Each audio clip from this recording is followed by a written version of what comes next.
जी, अस्सलाम वालेकुम dear students. उम्मीद है आप लोग खैरियत से होंगे। जी, ये हमारे जो शॉर्ट क्वेश्चंस की सीरीज़ है उसका आज जो है वो आखिरी व्लॉग है।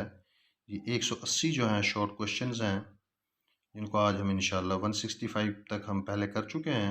आज हम जो बकिया 15 सवाल हैं उनको इंशाल्लाह करेंगे। इसी के साथ हमारा ये जो सिलसिला है व्लॉग का शॉर्ट क्वेश्चंस पर, ये अपने इख्तिताम को पहुँचेगा।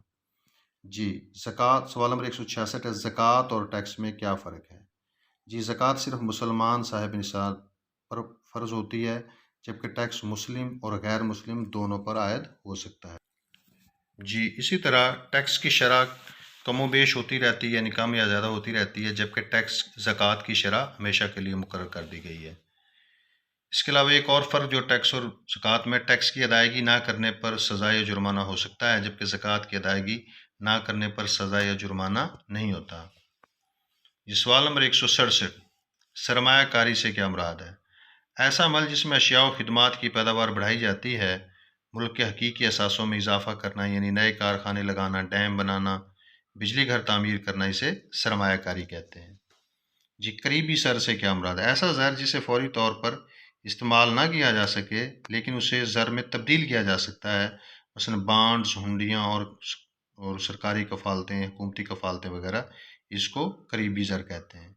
जी, सेम और थोर से क्या मुराद है? सेम जब ज़ेरे ज़मीन पानी की सतह बुलंद हो जाए तो इसे सेम का नाम दिया जाता है। ये थोर, सेम की वजह से ज़मीन की बैरूनी सतह पर सफ़ेद नमकियात ज़ाहिर होते हैं, जिसे थोर कहा जाता है। जी, सवाल नंबर 170, बीमार सनती यूनिट से क्या मुराद है?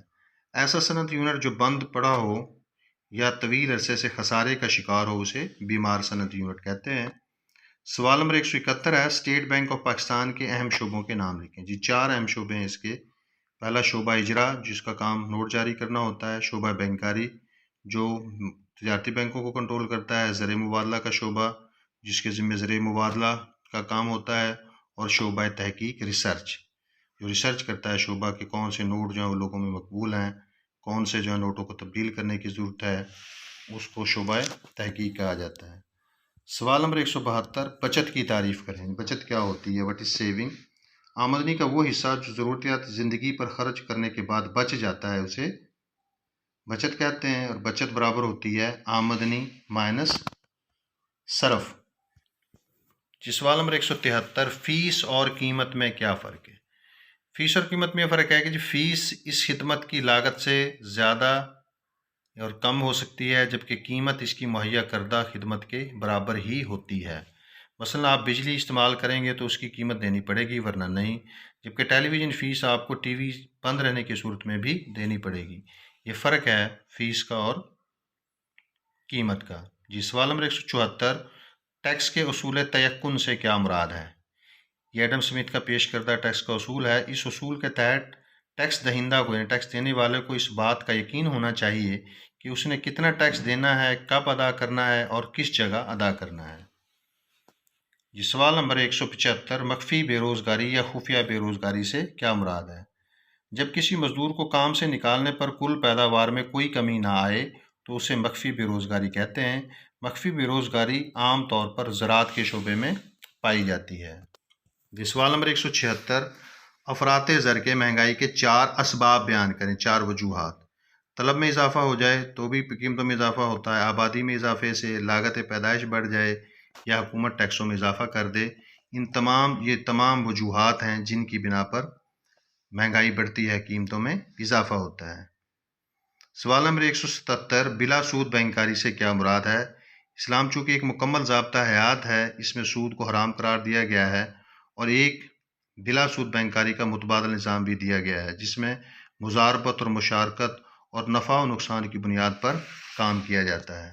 जी, सवाल नंबर 178, सरफ़ दौलत में एतदाल से क्या मुराद है? चूँकि इस्लाम में फजूल खर्ची और कंजूसी दोनों से ही मना किया गया है, चुनाचे किफ़ायत शारी का हुक्म दिया गया है। असराफ और तब्ज़ीर से हट कर खर्च करना, ये एतदाल कहलाता है। सवाल number 179, WTO world trade organization या आलमी तजारती तंजीम के 2 फ़ायदे लिखें। जिसमें एक तजारती मसाइल को हल करने में मदद करता है। जो WTO है, जो मुख्तलिफ मुल्कों के दरमियान जो झगड़े होते हैं तजारत के हवाले से, उनको हल करने में किरदार अदा करती है WTO। इसके अलावा आलमी तजारत के फ़रोग में अहम किरदार अदा कर रहा है। जी, आखिरी और सवाल नंबर 180 है, WTO के 2 नुकसानात लिखें। जिसकी अक्सर पॉलिसियाँ अमीर ममालिक के हक़ में होती हैं।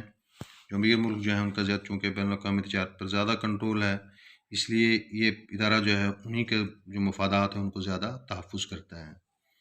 और दूसरा नुकसान, आज़ाद तिजारत की वजह से गरीब ममालिक आलमी मंडियों में मुकाबला करने की पोजीशन में नहीं होते। जी, इसी के साथ हमारा जो सिलसिला है शॉर्ट क्वेश्चंस के, जो वीलॉग्स का सेकंड ईयर के हवाले से, ये अपने इख्तिताम को पहुंचता है। तो डियर स्टूडेंट्स, आपसे रिक्वेस्ट है कि आप इन सवालात को, जो ये 180 क्वेश्चंस हमने इसमें इनको डिस्कस किया है, इनको आप अच्छी तरह याद कर लें, तो आपके इंशाल्लाह कोई वजह नहीं कि आप पूरे नंबर जो है शॉर्ट क्वेश्चंस में 50 के 50 को नंबर हासिल ना कर सकें। लेकिन एक बात का जो है ध्यान रहे कि शॉर्ट क्वेश्चंस की एक टेक्निक ये होती है हल करने की, कि इसमें जितना आपसे पूछा जाता है सिर्फ उतना ही जवाब आपने देना है, उससे ज़्यादा लिखने की कोशिश नहीं करनी। इससे भी देखने वाला जो है, जो एग्जामिनर्स होते हैं, जो चेकर्स होते हैं, जो पेपर चेक करते हैं, उन पर नेगेटिव असरात जो हैं वो मुरतब होते हैं। तो जी, इसी के साथ हम जो इसका इख्तिताम करते हैं अपने वीलॉग का। और अब इंशाल्लाह जो आपके जो MCQs हैं, जो आपके 20 नंबर के आते हैं, उनके हवाले से इंशाल्लाह जो है नेक्स्ट वीलॉग में मुलाकात होगी। और उसके बाद फिर हम इंशाल्लाह कोशिश करेंगे कि जो लॉन्ग क्वेश्चंस हैं, अहम लॉन्ग क्वेश्चंस, उनको भी इसमें डिस्कस किया जाए। इसके साथ ही अपनी दुआ में याद रखिएगा और मेहनत कीजिएगा। अल्लाह आपका हामी व नासिर हो। अल्लाह हाफिज़।